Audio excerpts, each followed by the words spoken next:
మార్పు చేర్పులకు కమిషన్ మంత్రి పొంగులేటి సారథ్యంలో ఉపసంఘం ఎన్నికల సమయంలో జిల్లాల్లో మార్పులపై సీఎం రేవంత్ హామీలు అదేవిధంగా వాటిని నెరవేర్చగా దిశగా కార్యాచరణ బడ్జెట్ సమావేశాల సమయంలో కమిషన్ ఏర్పాటు చేసే అవకాశం ఇప్పటికే వరంగల్ హన్మకొండ విలీనం కోసం దీక్షలు సికింద్రాబాద్ జిల్లాకు డిమాండ్లు కరీంనగర్తో హుస్నాబాద్ కలపాలని మంత్రి పొన్నం కూడా డిమాండ్ చేశారు. మనకి తెలుసు మరి ఎప్పటికప్పుడు మార్పు అనేది సహజం.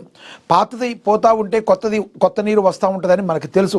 అదే సమయంలో మరి చారిత్రానికి సంబంధించి కొంత వాటికి వాల్యూ ఇవ్వటం కూడా ఉంటుంది. ప్రజలు ఏం కోరుకుంటున్నారో, ప్రజల మనసుల్లో ఏముందో, ప్రజలకు ఉపయోగకరంగా ఏముందో, ప్రజల కోసం చేయాల్సిన పనులు ఎప్పుడు ఉంటాయి. ప్రతి విషయంలో సవరణలు అనేవి కానీ మార్పులు చేర్పులు అనేవి కానీ మరి ప్రజా ఉపయోగంగా ఉండే పనులు 100% చేయాల్సి ఉంటుంది. దానిలో భాగంగా తెలంగాణ ప్రభుత్వం ఆ దిశగా ముందుకు వెళుతున్నట్టుగా కూడా మనకి కనబడుతుంది. ఇక తెలంగాణలో ప్రస్తుతం ఉన్న 33 జిల్లాల్లో మార్పులు చేర్పులు జరగనున్నాయి. అస్తవ్యస్తంగా లక్కీ నెంబర్ కోసం జిల్లాలు అశాస్త్రీయంగా విభజించారని, జిల్లాలో సరిహద్దుల మార్పులు చేర్పులు జరుగుతున్నాయని ఇటీవల రెవెన్యూ శాఖ మంత్రి పొంగులేటి శ్రీనివాసరెడ్డి ప్రకటించారు. ముఖ్యమంత్రి రేవంత్ రెడ్డి అసెంబ్లీ ఎన్నికల సమయంలో గెలిచిన తర్వాత కూడా జిల్లాల పునర్వ్యవస్థీకరణ ప్రజల ఆకాంక్షల సౌకర్యార్థం అనుగుణంగా జరుగుతుందని చెప్పారు.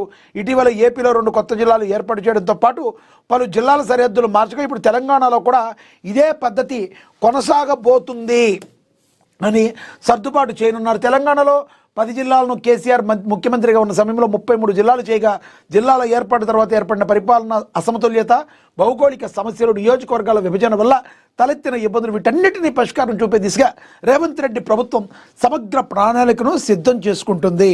మరి మనకు తెలుసు ఇప్పుడు ఒక పట్టణం ఒక జిహెచ్ఎంసీ కావచ్చు ఉదాహరణకి, మరి అపారంగా దేశం మొత్తం దగ్గర నుంచి కూడా ఎక్కడి నుంచో వచ్చి ఇక్కడ మరి తమ వ్యాపార కార్యకలాపాలను ఉద్యోగాలను చేసుకుంటూ ఉంటారు. మరి ఇలాంటి హైదరాబాదు విశ్వనగరంగా అభివృద్ధి చెందింది, మరింత మహావిశ్వనగరంగా ఇప్పుడు అభివృద్ధి చెందబోతుంది.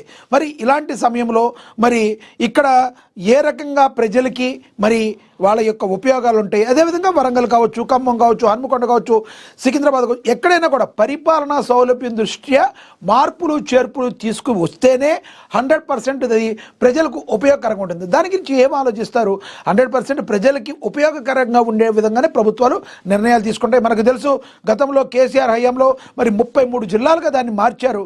కానీ కొన్ని అసమతుల్యతలు ఉన్నాయి. మరి ప్రజలు ఇబ్బంది పడుతున్నారు కాబట్టి వాటిని కూడా పరిష్కరించడానికి మరి కాంగ్రెస్ ప్రభుత్వం, రేవంత్ ప్రభుత్వం ఈ నిర్ణయం తీసుకుంటుంది. హుస్నాబాద్పై హామీ, గతంలో సీఎం ఇచ్చిన హామీ ప్రకారం హుస్నాబాద్ను కరీంనగర్ జిల్లాలో కలుపుతామన్న అంశం మళ్లీ తెరపైకి వచ్చింది. ప్రజల రోజువారీ అవసరాలు, జిల్లా కేంద్రానికి దూరం, రవాణా సౌభాగ్యాలు, కరీంనగర్తో హుస్నాబాద్ ఉన్న అనుబంధం, చరిత్ర అనే అంశాలను పరిగణలోకి తీసుకుని ఈ మార్పు చేపట్టే అవకాశం ఉంది. మంత్రి పొన్నం ప్రభాకర్ కూడా తిరిగి హుస్నాబాద్ కరీంనగర్లో కలపాలని కోరుతున్నారు. సీఎం రేవంత్ రెడ్డి ఎన్నికల సమయంలో కాంగ్రెస్ను గెలిపిస్తే కరీంనగర్లో కలుపుతామని హామీ ఇచ్చారు. ఇచ్చిన మాట ప్రకారం ఆ దిశగా ముందుకు వెళుతున్నట్లుగా కూడా మరి జరుగుతుంది. ఇక్కడే కాదు మరి పక్కన పొరుగున ఉన్న ఆంధ్రప్రదేశ్లో కూడా మరి జిల్లాలు విభజన అనేవి జరిగాయి. అదేవిధంగా ఇప్పుడు మళ్ళీ నూతన ప్రభుత్వం ఎన్డీఏ కూటమి వచ్చిన తర్వాత కూడా చంద్రబాబు ముఖ్యమంత్రిగా నేతృత్వంలో కూడా 2 జిల్లాలను మళ్ళీ మరి సపరేట్గా చేస్తున్న పరిస్థితి. ఎందుకంటే పరిపాలన సౌలభ్యం దృష్ట్యా రాష్ట్రాలకి ఇది తప్పనిసరిగా అవసరం ఉంటుంది. సర్కార్ తీసుకున్న నిర్ణయాన్ని ప్రజలందరూ కూడా ఆమోదయోగ్యంగా ఉండే అవకాశం. ఎందుకంటే ప్రజలకి ఏది కావాలో అదే సర్కార్ చేస్తుంది కాబట్టి ఆ రోజున కేసీఆర్ చేసిన, ఈరోజు రేవంత్ రెడ్డి చేసిన, పక్క రాష్ట్రంలో ఉన్న ముఖ్యమంత్రి చంద్రబాబు చేసిన, ఎవరు చేసినా కూడా ప్రజా అవసరాలను దృష్టిలో పెట్టుకుని వాళ్ళ యొక్క సౌకర్యాల కోసమే ఈ జిల్లాల విభజన అనేది జరుగుతుంది అని చెప్పి రాజకీయ విశ్లేషకులు చెప్తున్నమాట. మీరు చెప్పండి, ఈ విషయంలో మీరేమనుకుంటున్నారో కింద కామెంట్ బాక్స్ రూపంలో కామెంట్ చేయండి. ఇక తదుపరి మనం చూడొచ్చు కంది రామచంద్రారెడ్డి వీకెండ్ అనాలిసిస్ చూద్దాం. నీళ్ల రాజకీయానికి పరిష్కారం ఉంటుందా? నీటి వివాదాలు నిప్పుల కుంపటిగా మారిన తరుణంలో తెలంగాణ ముఖ్యమంత్రి రేవంత్ రెడ్డి సంచలన ప్రతిపాదన చేశారు. తెలంగాణ కోణంలో ఇది సంచలనమే కాదు, సాహసం కూడా. తెలంగాణ ఉద్యమ సమయంలో తెలంగాణ ప్రభుత్వం ఏర్పడ్డాక నీళ్ల చుట్టే రాజకీయాలు ప్రభుత్వాలు తిరిగాయి. నీళ్లలో రాజకీయ మంటలు పుట్టించి బీఆర్ఎస్ గతంలో అనేక ఉద్యమాలు చేసింది. ఒక తెలంగాణకే కాదు, దేశంలోని అనేక రాజకీయ పార్టీలు సందర్భం వచ్చినప్పుడల్లా నీళ్లలోనే నిప్పులు పుట్టిస్తాయి. అలాంటి రాజకీయంతో ముడిపడ్డ నీటి వస్తువును రాజకీయం పక్కన పెట్టి కూర్చొని పరిష్కారం చేసుకుందామని ముఖ్యమంత్రి ప్రతిపాదించడం పెద్ద సంచలనం, అదొక సాహసంగా చెప్పాలి. మరి సీఎం రేవంత్ రెడ్డి చేసిన సంచలన ప్రతిపాదన వెనుక అసలు వ్యూహం ఏంటి? వాటర్ వారుగా మారుతున్న అంతర్రాష్ట్ర పోరులో నిజంగా పరిష్కారం సాధ్యమా, లేక ఇది ప్రతిపక్షాల నీడ రాజకీయాలకు చెక్ పెట్టే మాస్టర్ స్ట్రోక్? బీఆర్ఎస్ వైసీపీకి ఒక అజెండాతో ముందుకెళ్లడం వల్ల రాజకీయంగా నష్టం ఎవరికి? ఐఏఎస్ అధికారులపై ఇంత ముందెన్నడూ లేని రీతిలో జరుగుతున్న విష ప్రచారానికి కారణాలేంటి? చట్టాలు రూపొందించే వ్యవస్థలో కాపాడే అధికారుల ఆత్మస్థైర్యం మరి దెబ్బతీయడం వల్ల కలిగే ప్రయోజనాలేంటి? జాతీయ మీడియా దృష్టిలో ఆకర్షిస్తున్న లోకేష్ రైజింగ్ వెనుక కథేంటి అని చెప్పి వీకెండ్ అనాలిసిస్ను కూడా ప్రచురించారు. మనకు తెలుసు మరి ఎక్కడైనా కూడా నీళ్లతోనే గొడవలు వచ్చే అవకాశం ఉంది. అలాంటి నీళ్లతో వచ్చే గొడవల్ని మరి కూర్చుని మాట్లాడుకుందామని చెప్పి ఒకే ఒక్క స్టేట్మెంట్తో మరి తెలుగు రాష్ట్రాల్లో కాకుండా అదేవిధంగా మరి మొత్తానికి కూడా భారతదేశం కూడా తన వైపు చూసే విధంగా రేవంత్ రెడ్డి మరి ఒక మాస్టర్ స్ట్రోక్ బీఆర్ఎస్ పార్టీకి ఇచ్చారని చెప్పారు. ఎందుకంటే ముఖ్యమంత్రి పక్క పరుగున రాష్ట్రం ఉన్న ముఖ్యమంత్రి కూర్చొని మాట్లాడుకోని ఆయన చెప్పారు. కానీ తెలంగాణ బిడ్డలు కూడా తక్కువేం కాదు, కూర్చుని మనం మాట్లాడుకుంటే ఇచ్చిపుచ్చుకునే ధోరణిలో ఉండి రెండు తెలుగు రాష్ట్రాల ప్రజలకి సుహృదమైన వాతావరణంలో మరి ఈ నీటి సమస్యను పరిష్కరించుకుందామని చెప్పి మాట్లాడిన పరిస్థితి. ఒక్కసారి ఆ వీకెండ్ అనాలిసిస్ అయితే చూద్దాం మనం. రామచంద్రారెడ్డి గారు ఏవైతే ప్రశ్నలు సంధించారో దానికి ఏ విధంగా రాశారో మరి మనం ఒకసారి చూద్దాం.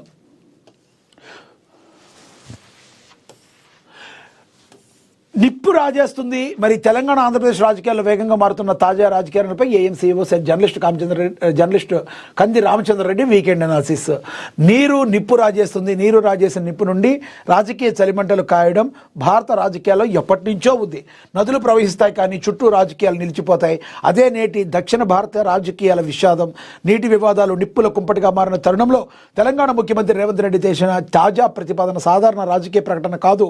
నీళ్లను రాజకీయాల నుంచి బయటకు తీసుకురావాలి అని, శాస్త్రీయంగా పరిష్కారం వెతుకుదామని మాటకు ఒకవైపు సంచలనం, మరోవైపు సాహసం. దీని ద్వారా ముఖ్యమంత్రి నీళ్ల విషయంలో చిత్తశుద్ధితో ఉన్నారని చెప్పడంతో పాటు ప్రతిపక్ష రాజకీయాలను చెక్ పెట్టే వ్యూహంగా కూడా ఇది కనబడుతుంది. మరి నీళ్లతో ముడిపడ్డ తెలంగాణ రాజకీయ చరిత్రని, అలాగే రేవంత్ వ్యూహం ఏంటో కూడా మరి సీఎం రేవంత్ రెడ్డి చెప్పింది నీళ్లపై యుద్ధం కాదు, నీళ్లపై సంభాషణ జరగాలని కోరుకుంటున్నారు. చర్చల ద్వారా ప్రతిపక్ష ఆయుధాన్ని మొద్దుబార్చడం వ్యూహంగా కనబడుతుంది. ఇప్పటి వరకు నీళ్ల అంశాన్ని రాజకీయంగా వాడిన బీఆర్ఎస్ ఏపీలో వైసీపీ అంశాన్ని అజెండాగా మలిచాయి. రాజకీయాలకు కాదు పరిష్కారానికి సిద్ధమనే వ్యూహం ప్రతిపక్షాలను డిఫెన్స్లో నెట్టేసే అవకాశం ఉంది. నీళ్ల వివాదాలు సాధారణంగా ప్రాంతీయ పరిమితుల్లోనే ఉంటాయి, కానీ రేవంత్ వాటిని సమాఖ్య సమస్యగా మార్చే ప్రయత్నం చేస్తున్నారు. రాష్ట్రాల మధ్య యుద్ధం కాదు, సమాఖ్య స్పృహ కావాలి అని అది జాతీయ మీడియాలో కూడా హైలైట్ అవుతుంది. జాతీయ రాజకీయాల్లో ఇలా కోరుకునే రాష్ట్రాలు నేతలు చాలా అరుదుగా ఉంటారు. దక్షిణ భారతంలో నీటి యుద్ధాలు అనేక పాఠాలు చెబుతాయి. కావేరీ కర్ణాటక వర్సెస్ తమిళనాడు, అలాగే Periyar Kerala versus Tamil Nadu, Polavaram AP versus పొరుగు రాష్ట్రాలు.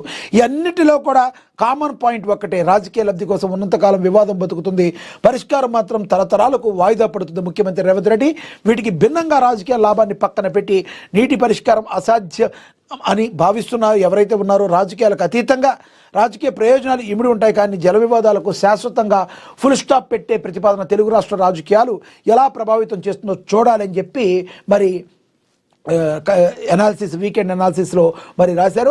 అదేవిధంగా మరి అధికారులపై దాడులు. ఇటీవల తెలంగాణ రాష్ట్రంలో ఐఏఎస్ అధికారులపై విష ప్రచారం జరుగుతుంది. కొందరు మంత్రులు ప్రభుత్వాన్ని అస్థిరపరిచేందుకు, బురద జల్లేందుకు ఐఏఎస్ అధికారుల పేర్లను ప్రస్తావించడం, వారి మీడియా స్టోరీల్లో వస్తువులుగా వినియోగించడంపై ఐఏఎస్ అధికారుల సంఘం, ఐపీఎస్ అధికారుల సంఘం ముడిపడింది. ఫైళ్ల ఆధారంగా కాదు, ఫేక్ నరేటివ్ల ఆధారంగా అధికారుల ఆత్మస్థైర్యం దెబ్బతీసే ప్రయత్నాన్ని అధికార వర్గాల్లో తీవ్ర ఆందోళన వ్యక్తమవుతుందని కూడా దీనిలో మరి ప్రచురించడం జరిగింది. ఇక ఏపీ రాజకీయాల్లో లోకేష్ రాజకీయ పరిణితి, పెట్టుబడుల కోసం, ఏపీ ఇమేజ్ బిల్డింగ్ కోసం పడుతున్న తపను జాతీయ మీడియా మద్దతు లభిస్తుంది. జాతీయ మీడియాలో లోకేష్ రైజింగ్ అంటూ వస్తున్న కథనాలు తనను తాను మలుచుకుని సాధించిన విజయంగా టీడీపీ అభిమానులు కేడర్లో పేర్కొంటున్నారు.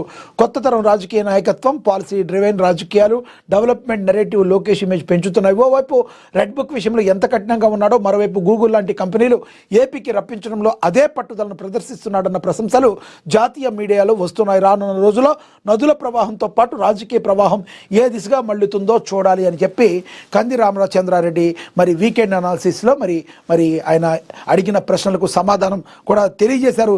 ఇది వీకెండ్ అనాలిసిస్ అనేది ప్రజల మనసుల్లో ఉన్న భావాలను ఏదైతే ఉందో మీ ముందు తెచ్చే ప్రయత్నంగా మరి కంది రామచంద్రారెడ్డి ఏఎన్సీఓ చెప్పడం జరిగింది. అయితే దీనిలో ప్రధానంగా మనం చూసుకోవాల్సింది నీళ్ల విషయంలో ఇప్పటి వరకు ఎవరూ కూడా చేయని సాహసాన్ని తెలంగాణ సీఎం రేవంత్ రెడ్డి కూర్చుని మాట్లాడుకుని పరిష్కరించే దిశగా తెలుగు ప్రజలందరికీ కూడా ఇచ్చిపుచ్చుకునే దూరంలో ఉండే విధంగా మరి ఈ నీటి సమస్య మీద ఎప్పుడూ మంటలు రేగుతూ ఉంటాయి. దాన్ని చల్లార్చి ఎటువంటి పరిస్థితుల్లో నీటికి ఒక శాశ్వత పరిష్కారం తీసుకొచ్చే దిశగా మరి ముందుకు వెళుతున్నారు. అదేవిధంగా ఏదైతే ఒక ఆయుధాన్ని, కత్తి లాంటి ఆయుధాన్ని చేత్తో పట్టుకునే ప్రతిపక్షాలు కూడా ఎప్పుడు యుద్ధం చేయడానికి సిద్ధంగా ఉంటాయో ఆ కత్తిని మోగపోయిన కత్తే మోడి కత్తిగా మరి చేసే విధంగా తన వ్యూహంతో మరి రేవంత్ రెడ్డి చెక్ పెట్టారనే భావన కూడా కలిగిస్తుందని చెప్పి కూడా మరి రాయటం జరిగింది. అదేవిధంగా లోకేష్ ది రైజింగ్ అనే విషయంలో కూడా లోకేష్ మనకి తెలుసు, ఒకప్పుడు లోకేష్ని చాలా హీనంగా మాట్లాడిన పరిస్థితులు గతంలో చాలామంది, కానీ ఈరోజు లోకేష్ పరిస్థితి వేరు. మరి చంద్రబాబు నాయుడు తనయుడిగా కాకుండా ఒక మంత్రిగా తన మార్క్ రాజకీయంతో మరి ముందుకు దూసుకుపోతున్నారు నారా లోకేష్ అని చెప్పి మరి చెప్పడం జరుగుతుంది. జాతీయ మీడియా కూడా రైజింగ్ లోకేష్ అని చెప్పడానికి కూడా తనను తాను మలుచుకున్న తీరు, ఏ రకంగా ముందుకు వెళుతున్నాడు. అఫ్కోర్స్ ఆయన అంతకుముందు బలవంతం పెట్టినప్పటికీ, కొన్ని ఇబ్బందులు పెట్టినప్పటికీ వైసీపీ పార్టీ రెడ్ బుక్ అని కొన్ని కఠిన నిర్ణయంగా ఎలా ఉన్నారో అంతే విధంగా తను ఐటీ శాఖ మంత్రిగా తను ఎన్ని సక్సెస్, తను ఒక చదువుకున్న వ్యక్తిగా రాష్ట్రానికి ఎంత మేలు చేకూర్చాలో అంత మేలు చేకూర్చడానికి ముందుకు వెళుతున్నారు అనే మాట వాస్తవం అని ప్రజల్లో ఇది భావన బాగా ఉందని కూడా ప్రచురించడం జరిగింది. మీరేమనుకుంటున్నారు ఈ వీకెండ్ అనాలిసిస్ గురించి? మీరు కమెంట్ బాక్స్ రూపంలో కమెంట్ చేయండి. ఇక చూద్దాం.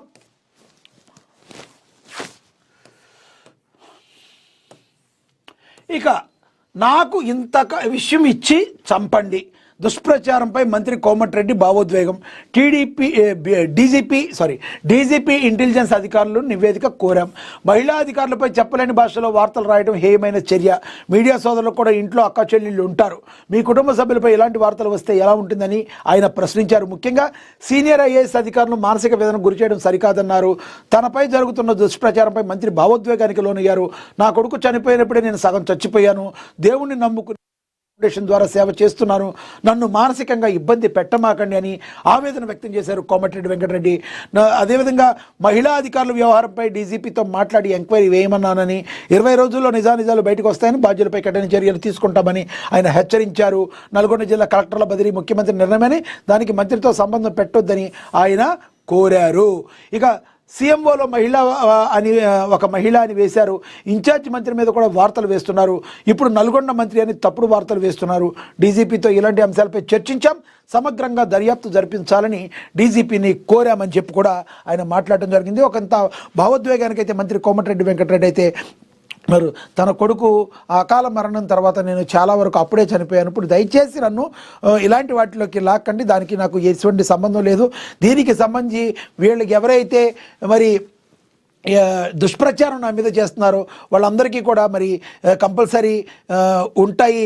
డీజీపీని కోరాం, డీజీపీని ఇంటెలిజెన్స్ అధికారి తప్పుడు వార్తలపై నివేదిక ఇవ్వాలని కోరాం. సీఎంఏలో ఒక మహిళని రాశారు, ఇన్ఛార్జ్ మంత్రి మీద కూడా వార్తలు రాస్తున్నారు, మీకు అక్కా చెల్లెళ్ళు లేరా అని చెప్పి ఒక రకంగా మీడియాకు కూడా కొంతమంది మీడియా వ్యక్తులపై కూడా మరి చురకలు అంటించడం అయితే జరిగిందని కూడా మనం చెప్పుకోవచ్చు. ఇక నేను డాక్టర్ను కాదు కానీ సోషల్ డాక్టర్ను అని సీఎం రేవంత్ రెడ్డి మరోసారి పునరుద్ఘాటించారు. ప్రజా ఆరోగ్య సంరక్షణకు రాష్ట్ర ప్రభుత్వం అత్యంత ప్రాధాన్యం ఇస్తుందని ముఖ్యమంత్రి రేవంత్ రెడ్డి అన్నారు. ప్రభుత్వ పాలసీలు మెరుగుపరచడానికి వైద్యులతో కలిసి పనిచేసేందుకు సిద్ధమని సూచనలు ఇవ్వాలని సీఎం పేర్కొన్నారు. సీఎం రేవంత్ రెడ్డి ఏ రకంగా అయితే మరి వాక్చాతుర్యం ఉంటుందో మనందరికీ కూడా తెలుసు. మరి ఆ రకంగా మరి తనదైన శైలిలో మాటలు చెలోక్తులు విసురుతూ మరి తెలంగాణ ప్రజలందరినీ కూడా మరి తన వైపు తిప్పుకున్న విధంగా కేవలం మాటల్లోనే కాకుండా చేతల్లో కూడా చేస్తూ ముందుకు అప్రత్యాసంగా సాగిపోతున్నారు తెలంగాణ ముఖ్యమంత్రి రేవంత్ రెడ్డి అని కూడా మనం చెప్పుకోవచ్చు. ఇక అదేవిధంగా మున్సిపల్ ఎన్నికల్లో తెలంగాణ జనసేన పవన్ కళ్యాణ్ కీలక నిర్ణయం, క్షేత్రస్థానంలో నిర్మాణంపై మరి నజర్ అని కూడా ప్రచురించారు. జనసేన పార్టీ కీలక నిర్ణయం తీసుకుంది. తెలంగాణ రాష్ట్రంలో మున్సిపల్ ఎన్నికల్లో పోటీ చేయాలని తెలంగాణ జనసేన విభాగం నిర్ణయించింది. పార్టీలోని ప్రజల్లోకి తీసుకువెళ్ళటం, పార్టీ అధ్యక్షుడు పవన్ కళ్యాణ్ భావజాలాన్ని, ఆయన ఆశయాలను, తెలంగాణ ప్రాంతం పట్ల ఆయనకున్న అనుబంధాన్ని ప్రజలకు చేరవేయడం, తద్వారా తెలంగాణలో సరికొత్త రాజకీయ వేదికకు బలమైన పునాది వేయడమే లక్ష్యంగా ఈ సంచలన నిర్ణయం తీసుకున్నారు. రాష్ట్రంలోని పార్టీని సంస్థాగతంగా బలోపేతం చేసే దిశగా మున్సిపల్ ఎన్నికల్లో పోటీ చేయాలని జనసేన నిర్ణయించింది. ఈ మేరకు జనసేన పార్టీ పార్టీ ప్రధాన కార్యదర్శి తాళ్ళూరి రామ్ పేరుతో ప్రకటన విడుదలైంది. తెలంగాణలో పార్టీని బలోపేతం చేసే దిశగా మున్సిపల్ ఎన్నికల్లో పోటీ చేయాలనే లక్ష్యంతో పార్టీ ఇప్పటికే కార్యాచరణను ప్రారంభించిందని తెలిపారు. ఎన్నికలకు 4 రోజుల కంటే తక్కువ సమయం ఉన్నందున ఇప్పటికీ సాధ్యమైన స్థానాల్లో పోటీ చేయనున్నట్లుగా వెల్లడించారు. ఎన్నికల ప్రచారంలో క్షేత్రస్థాయిలో పార్టీ కోసం నిబద్ధతతో పనిచేస్తున్న జన సైనికులు, వీర మహిళలు చురుగ్గా పాల్గొనాలని, పార్టీ బలోపేతానికి తోడ్పడాలని పిలుపునిచ్చారు. మనందరికీ తెలుసు, జనసేన పార్టీ ఆంధ్రప్రదేశ్లో ఉన్నప్పటికీ కూడా జనసేన పార్టీ ఆవిర్భవించింది తెలంగాణ గడ్డపై. ఇప్పటికీ కూడా పవన్ కళ్యాణ్కి విపరీతమైన ఫ్యాన్ ఫాలోయింగ్ తెలంగాణ ప్రజల్లో విపరీతంగా ఉంది. ఆయన్ని ఎక్కువగా అభిమానిస్తూ ఉంటారు. రాజకీయాలకు అతీతంగా కూడా అభిమానించే వాళ్ళు ఉన్నారు. సినిమా పరంగా కాకుండా ఆయన చేసే సోషల్ యాక్టివిటీస్ మీద మరి తెలంగాణ ప్రజలు కూడా అపారమైన గౌరవం ఉంటుంది. అదేవిధంగా పవన్ కళ్యాణ్ కూడా ఎక్కువగా గౌరవం ఉంటుంది. ఎందుకంటే ఎక్కడైతే పేదలు ఉన్నారో, మరి నిరుపేదలు ఉన్నారో వాళ్ళకి సహాయం చేసేందుకు మరి ఆంధ్ర, తెలంగాణ ఇలాంటి ఫీలింగ్స్ ఆయనకి ఏముండవు. తెలుగు ప్రజలందరికీ కూడా ఎప్పుడు ఏదో ఒకటి చెయ్యాలి అనే తపనతో ముందుంటూ ఉంటారు మరి జనసేన అధినేత పవన్ కళ్యాణ్. అదే ఆయన్ని ఈ రోజున తెలంగాణ ప్రజలు కూడా కావాలని కొంతమంది కోరుకునే విధంగా మరి పురుకొల్పుతుందంటలో ఎటువంటి అతిశయోక్తి లేదు. గతంలో నీళ్లు లేని వారికి, ఆదిలాబాదు సైడ్ నీరు లేని వారికి కూడా కొన్ని గ్రామాల్లో నీరు అందించడానికి కూడా గతంలో 15 సంవత్సరాల క్రితం 10 సంవత్సరాల క్రితం ఆయన బోరుబావి తవ్వించడం, అక్కడ మరి నీళ్ళు వచ్చేటట్టు చేయడంతో మొదలుకుంటే మొన్న కొండగట్టు ఆంజనేయ స్వామికి గుడి ఏదైతే ఉందో బోర్డు, అది డెవలప్మెంట్ పర్పస్ టీటీడీ నిధుల నుంచి కొంత అమౌంట్ని దాదాపు 35 కోట్లు పైబడి మరి అంజన్న క్షేత్రం డెవలప్ అయ్యే విధంగా మరి ముందుకు వెళ్ళటంలో మరి తెలంగాణ ప్రజలు కావచ్చు, తెలంగాణ రాజకీయ నాయకులందరూ కూడా అధికారం కావచ్చు, ప్రతిపక్షాలు కావచ్చు, ఏమైనా రాజకీయాలకు అతీతంగా కూడా పవన్ కళ్యాణ్ని అభిమానించే వాళ్ళు ఉంటారు. అలాంటి పవన్ కళ్యాణ్ జనసేనని, తన పార్టీని మరి ఇప్పటికీ ఆల్రెడీ కొంత గతంలో కొన్ని పోటీ చేస్తున్న అంత జనసేన ఇంపాక్ట్ అనేది తెలంగాణలో లేదు. కానీ ఇప్పుడు మాత్రం ఎటువంటి పరిస్థితుల్లో మరి అంతర్గతంగా కూడా బలపడటానికి, మున్సిపల్ ఎన్నికల్లో పోటీ చేయడానికి జనసేన ఉవ్విళ్ళూరుతుందని చెప్పుకోవచ్చు. చూడాలి మరి ఎంత మేరకు తెలంగాణలో సక్సెస్ అవుతుందనేది మనం వేచి చూడాల్సిన పరిస్థితి. ఇక పాలమూరుకు జాతీయ హోదా ఇవ్వాలి, RRR మెట్రో 2వ దశకు అనుమతులు కావాలి, కేంద్రాన్ని కోరారు deputy CM Bhatti Vikramarka. Free budget సమావేశంలో నిర్మలా సీతారామన్కు వినతులు కూడా అందించారని కూడా ప్రచురించారు. ఇక 90% మున్సిపాలిటీలు గెలుస్తాం, వ్యక్తుల ప్రైవేట్ జీవితాలపై చర్చ బాధాకరం, టీపీసీసీ చీఫ్ మహేష్ కుమార్ గౌడ్ కూడా చెప్పారు. ఎందుకంటే ఎవరైనా కూడా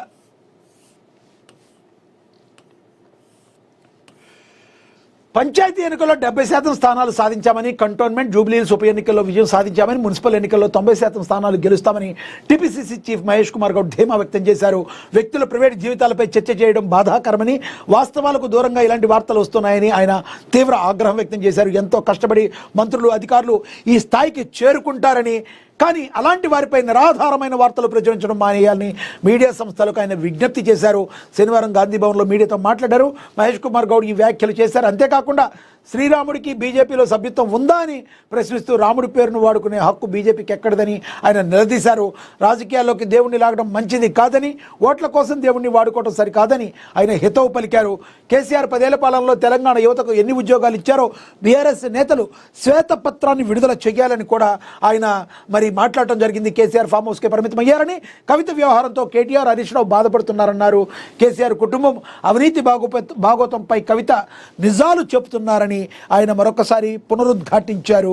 మరి ఏదైతే జరిగిందో మరి మాటల తోటాలైతే పేలైనదే చెప్పొచ్చు. టీపీసీసీ చీఫ్ మహేష్ కుమార్ గౌడ్ తనదైన శైలిలో స్పందించారు. ఒక రకంగా చెప్పే కొంత మీడియా మిత్రులకు కూడా కొన్ని చురకలు అంటించారు. ఈ రోజున మహిళలు, మంత్రులు కానీ ఎవరైనా కూడా ఈ స్థాయికి వచ్చారంటే ఎంతో కష్టపడి ప్రజల ఆశీర్వాదంతో వచ్చారు, మీరు రాసే వార్తలను సరిగ్గా రాయాలని చెప్పి ఆయన మాట్లాడటం అయితే జరిగింది. ఇక బాబు కోసం బండ్ల గణేష్ షాద్నగర్ టు తిరుమల పాదయాత్ర. నిర్మాత తెలంగాణ కాంగ్రెస్ నాయకుడు బండ్ల గణేష్ షాద్నగర్ నుండి తిరుమల వరకు సుదీర్ఘ మహాపాదయాత్ర చేపడుతున్నారు. గతంలో అప్పటి జగన్ వైఎస్ఆర్సీపీ ప్రభుత్వం స్కిల్ డెవలప్మెంట్ కేసులో టీడీపీ చీఫ్ చంద్రబాబు నాయుడును అరెస్టు చేసినప్పుడు చంద్రబాబు నాయుడుపై ఎలాంటి మచ్చ పడకుండా ఈ కేసు నుంచి విడుదల కావాలని బండ్ల గణేష్ తిరుమల శ్రీవారికి మొక్కుకున్నారు. ఇప్పుడు తన కోరిక నెరవేర్చడంతో బండ్ల గణేష్ తన మొక్కులు తీర్చుకోవడానికి శ్రీవారికి కృతజ్ఞతలు తెలియజేశారని నిర్ణయించుకున్నారు. ఈ పాదయాత్ర ఈ నెల 19వ తేదీన షాద్నగర్లోని బండ్ల గణేష్ నివాసం నుండి ప్రారంభమవుతుంది. ఆయన పాదయాత్ర ద్వారా తిరుమలకు వెళ్లి శ్రీ వెంకటేశ్వర స్వామి వారిని దర్శించుకుంటారు. బండ్ల గణేష్ తన పాదయాత్రను ఘనంగా ప్రారంభించడానికి ప్రణాళిక రచిస్తున్నారు. తన పాదయాత్ర ప్రారంభాన్ని దినోత్సవాన్ని పురస్కరించుకొని ఒక భారీ కార్యక్రమాన్ని నిర్వహిస్తున్నారు. ఈ పాదయాత్ర దానికి ఆధ్యాత్మిక ఉద్దేశం ప్రయాణించే దూరం కారణంగా అందరినీ దృష్టి ఆకర్షిస్తుందని ఆయన భావిస్తున్నారు. గతంలో చంద్రబాబు నాయుడు ఏదైతే స్కిల్ డెవలప్మెంట్ కేసులో ఎక్కడైతే ఉన్నారో దానికి సంబంధించి ఆయన బయటికి రావాలని చెప్పి ఆయన కోరుకున్నారు. అదేవిధంగా జరిగింది కాబట్టి తన మొక్కునైతే తీర్చుకోబోతున్నారు అని కూడా మరి తెలిసింది. బండ్ల గణేష్ ఏ రకంగా ఉంటారో, ఆయన కార్యక్రమాలు ఏ రకంగా ఉంటాయో మనం ప్రత్యేకంగా చెప్పుకోవాల్సిన పని అయితే లేదు. ఇక అదేవిధంగా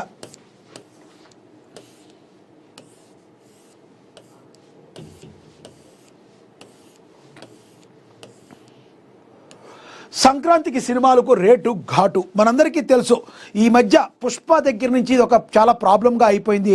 పుష్ప సినిమాలో ఏదైతే ప్రీమియర్ షోలకు సంబంధించి కొన్ని తొక్కిసలాటలు జరిగాయో అక్కడి నుంచి తెలంగాణ ప్రభుత్వం కొంత ఆవేదనకు గురైంది. ప్రజలకు ఏమీ జరగకూడదని కొన్ని విషయాల్లో మరి కంట్రోల్ చేస్తూ వస్తుంది. అదేవిధంగా మరి టికెట్ల రేట్లు పెంపులకు కూడా కొంతమంది సుముఖత చూపిస్తుంటే కొంతమంది వ్యతిరేకత చూపిస్తున్నారు. కానీ ఈ ఘాట్ అయితే సంక్రాంతికి ఈ ఘాట్ అయితే టికెట్ల రేటు పెంపు జరిగింది అని చెప్పి ప్రచురించారు. మెగాస్టార్ చిరంజీవి మనశంకర్ వరప్రసాద్ గారి సినిమా ప్రీమియర్స్కు తెలంగాణ ప్రభుత్వం గ్రీన్ సిగ్నల్ ఇచ్చింది. స్పెషల్ షోతో పాటు టికెట్ రేటు పెంపుకు కూడా అనుమతి ఇచ్చింది. ఈ మేరకు ప్రభుత్వ అధికారి కంగా మెమో జారీ చేసింది. ఈ సినిమా జనవరి 12న గ్రాండ్గా రిలీజ్ కానుంది. దీనికి ఒక రోజు ముందు జనవరి 11 రాత్రి ప్రీమియర్ షో ఉండనుంది. రాత్రి 8 గంటల నుండి 10 గంటల వరకు షోను ప్రదర్శించాల్సి ఉంటుంది. ఈ షో టికెట్ ధర 600 జీఎస్టీతో కలిపి నిర్ణయించారు. ఇక జనవరి 12వ తేదీ నుండి 7 రోజుల పాటు టికెట్ల రేట్లు పెంచుకునే వెసులుబాటు ఇచ్చింది. ఈ సమయంలో సింగిల్ స్క్రీన్లలో ₹50, మల్టీప్లెక్స్ల్లో ₹100తో టికెట్ ధర అదనంగా ఉంటుంది అంటూ ఆంధ్రప్రదేశ్ ప్రభుత్వం కూడా శుక్రవారం రాత్రే ప్రీమియర్ షోతో పాటు టికెట్ పెంపునకు అనుమతినిచ్చింది.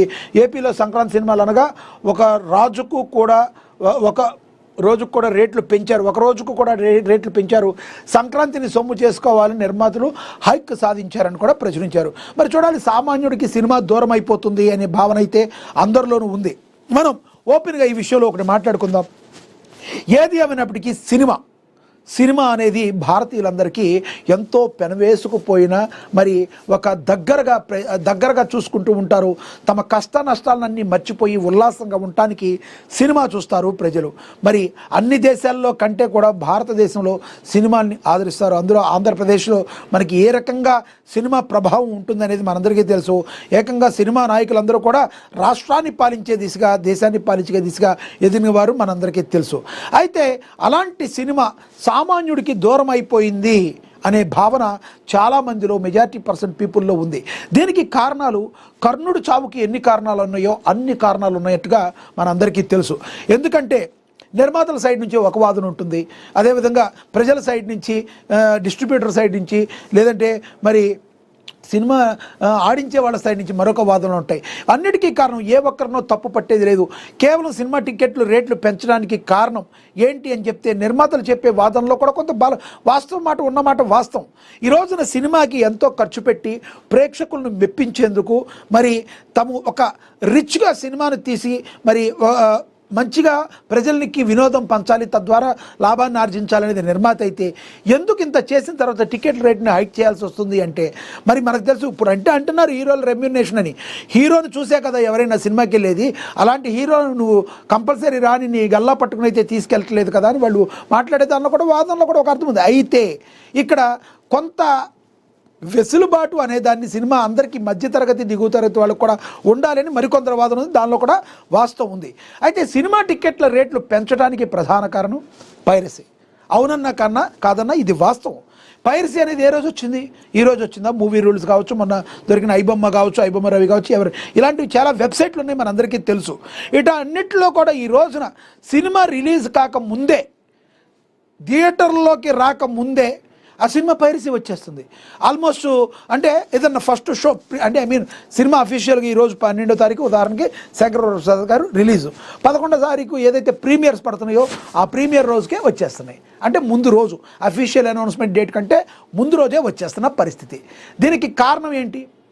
ఈ పైరసీ ఇలా వచ్చేసిన తర్వాత కేవలం రెండే రోజుల్లో మరి ఎంత గొప్ప సినిమా అయినా కోట్లాది మందికి వచ్చి మరి లక్షలాది మంది వచ్చి థియేటర్లో చూడాల్సిన సినిమా మరి ఇలాంటి చౌకబారు ఇంటర్నెట్లో పెట్టేస్తూ ఉంటే నిర్మాతల పరిస్థితి ఏంటి, డిస్ట్రిబ్యూటర్ల పరిస్థితి ఏంటి, మరి ఇవన్నీ కూడా ఆలోచించాల్సిన పరిస్థితి కూడా మరి ఉంటుంది. కొంతమంది ఎవరైతే ఇదేని తప్పు పడుతున్నారో ఒక వారం రోజుల పాటు ఏదైతే సినిమా టికెట్ల రేట్లు పెంచుతామని అనుకుని ఎవరైతే తప్పు పడుతున్నారో మరి అసలుకే మోసం వచ్చి బంగారు బాతుకుడు లాంటి అసలుకే మోసం వచ్చి నిర్మాత అనేవాడు లేకపోతే, నిర్మాత అనేవాడు చచ్చిపోతే సినిమాలు మళ్ళీ వస్తాయా? రావు కదా. ఎవరైనా కూడా టికెట్ రేటు పెంచితే 100% మీరు పెంచిన రేట్లకి వెళ్ళి చూడాలి. ఎవరైతే అభిమానులు ఉంటారో, ఎవరైతే చూడాలని ఆర్థికంగా పెట్టగలిగిన వాళ్ళు ఉంటారో వాళ్ళే కదా చూసేది. కాబట్టి వీళ్ళ వాదన, నిర్మాతల వాదన మరి దీన్ని కంట్రోల్ చేయలేకపోతున్నాం, పైరసీని నియంత్రించలేకపోతున్నాం. కనీసం కొంతన్నా మనం టికెట్ల రేట్ను పెంచుకొని ఆర్థికంగా పెట్టగలిగే వాళ్ళని థియేటర్కి రప్పించుకోగలిగితే, వాళ్ళకి మేము ఇవ్వాల్సిన ఎంటర్టైన్మెంట్ ఇచ్చి రప్పించుకోగలిగితే కంపల్సరీ కొంత నిర్మాత కనీసం చచ్చిపోకపోయినా మరి కొంచెం బతికించుకునే అవకాశం ఉంటుంది. అలా కాక ఏదన్నా తేడా జరిగి మొత్తం సినిమా వచ్చిన ఒకటో రోజో మొత్తంగా వెళ్ళిపోయి థియేటర్లో రావాల్సిన జనాన్ని మొత్తం మూవీ రూల్స్ లాంటి ఐబొమ్మ లాంటి వెబ్సైటుల్లో ఈ రకంగా వచ్చేయటం వలన నిర్మాత పరిస్థితి దారుణంగా అయిపోద్దని వాళ్ళ వాదన.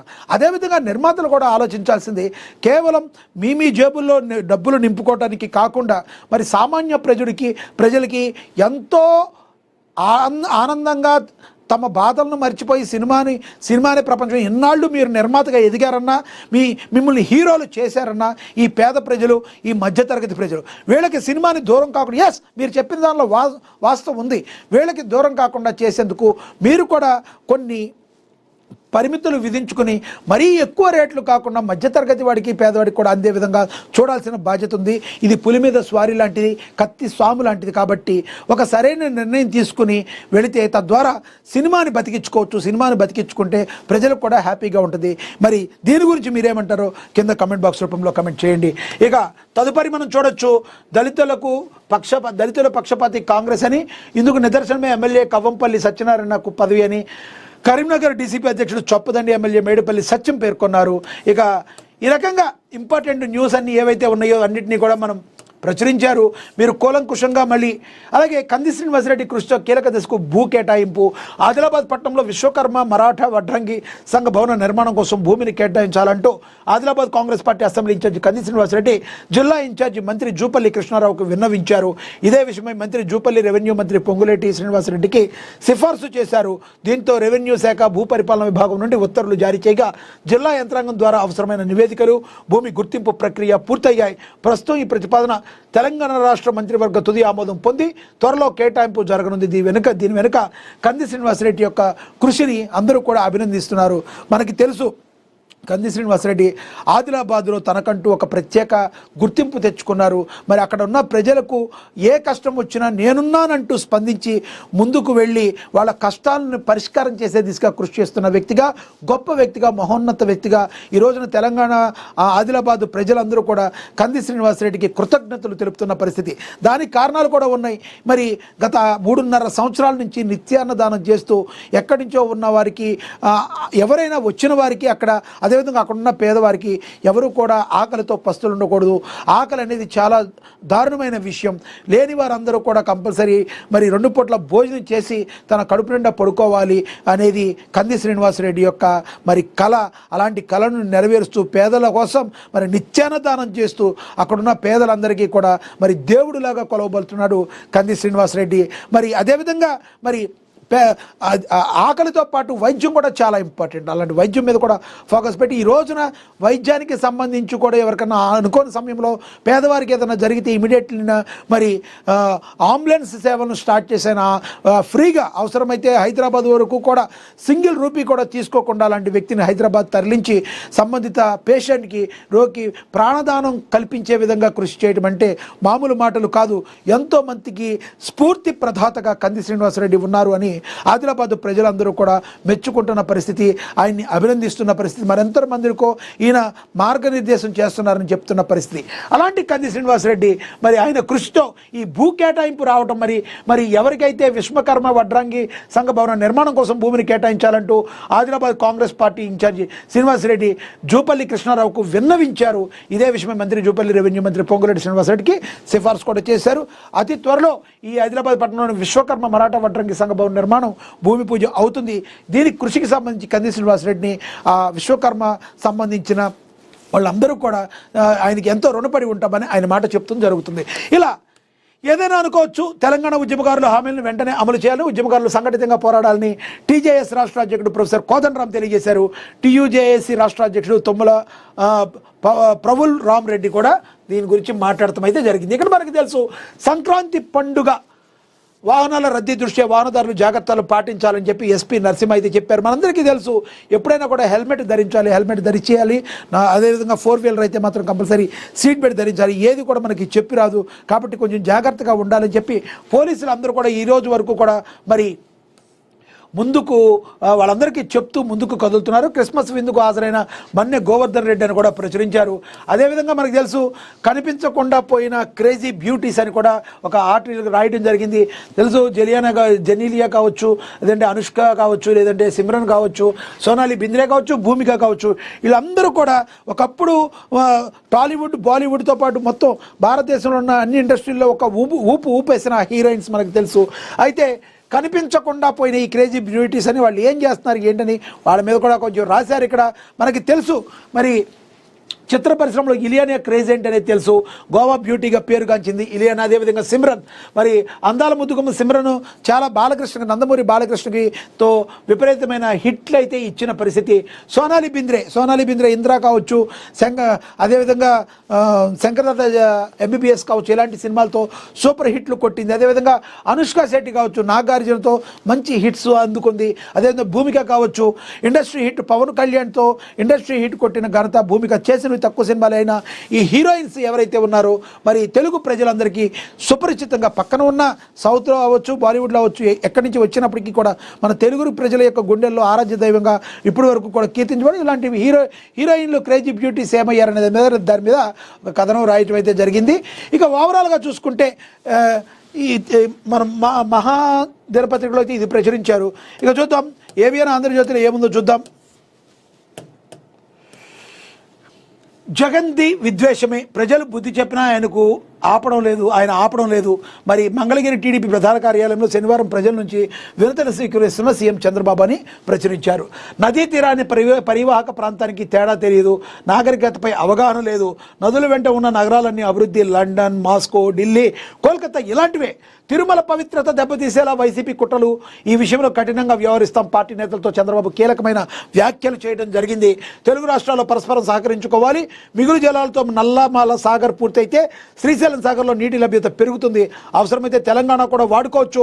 టీడీపీ కార్యాలయంలో మీడియాతో ఇష్టాగోష్ఠిగా మరి చంద్రబాబు మాట్లాడటం అయితే జరిగిందని కూడా ప్రచురించారు. ఇక ఉల్టా పల్టా అమరావతిపై వైసీపీ తికమక. ఇక్కడ కట్టవద్దంటూ జగన్ హోంకరింపు, రివర్ బేసిన్ పేరుతో బెదిరింపు, 48 గంటల్లోనే తెరపైకి వచ్చిన సజ్జల స్వాగతిస్తున్నామని ప్రకటన. రివర్ బేసిన్ మాదిరెత్తిన వైనం, మాటెత్తని మైనం, అమరావతి రైతులపై ప్రేమ, ఖర్చు, అవినీతి అంటూ పాత కథలు. అది ఎందుకు ఈ రకంగా? మరి ముందొక మాట శాసనసభలో మాకు ఎటువంటిది లేదు, అమరావతి మేము సహకరిస్తామన్నారు, తర్వాత 5 ఏళ్ళు 3 రాజధానులు అన్నారు, ఇప్పుడేమో మళ్ళీ మేము అమరావతిపై మీ స్టాండ్ ఏంటంటే మాకు టైం అయిపోయింది వెళ్తున్నామని ప్రెస్ మీట్ నుంచి బయటకు వెళ్ళిపోతున్నారు.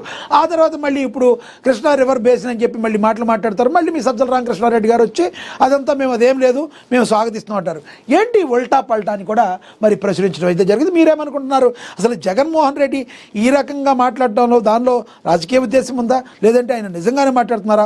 మీరేమనుకుంటున్నారు? కింద కామెంట్ బాక్స్ రూపంలో కామెంట్ చేయండి. ఇక అదేవిధంగా నారీ బిగించిన ఉద్యమం, ఇరాన్లో ప్రజా తిరుగుబాటు తీవ్రతం, ముందుండి నడిపిస్తున్న మహిళలను కూడా ప్రచురించారు.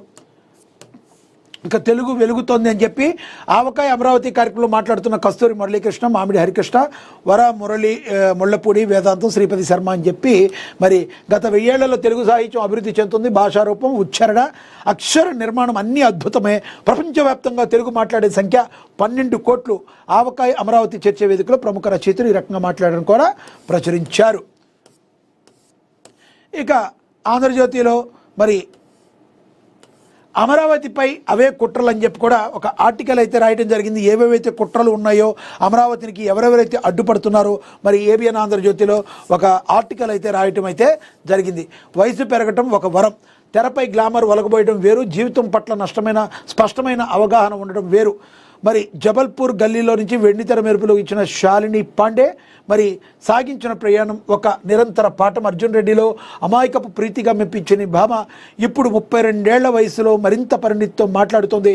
2026లో వరుస ప్రాజెక్టులో దూసుకుపోతున్న శాలిని తన కెరీర్, ఫిట్నెస్, నెపోటిజంపై తన అభిప్రాయాలను కొండబద్దలు కొట్టినట్టుగా మాట్లాడిందని కూడా మరి రాశారు. ఇక పందెం కోడి రెడీ. మనకు తెలుసు సంక్రాంతి పండుగ వచ్చిందంటే సంక్రాంతి పండుగ వచ్చిందంటే మరి గ్రామాల్లో హరిదాసులు కావచ్చు, సాంస్కృతిక కళలు కావచ్చు, గొబ్బియేళ్ల ఆడపడుచుల ఆటలు కావచ్చు, ఇవన్నీతో పాటు మరి కోడి పందాలు కూడా జరుగుతుంటాయి. మరి ప్రభుత్వాలు వీటన్నిటిని ఇది కరెక్ట్ కాదు అని చెప్పి మరి చెప్తూ ఉంటాయి. కానీ ఎక్కడ కూడా ప్రజలు కూడా కొంతమేర వినని పరిస్థితి.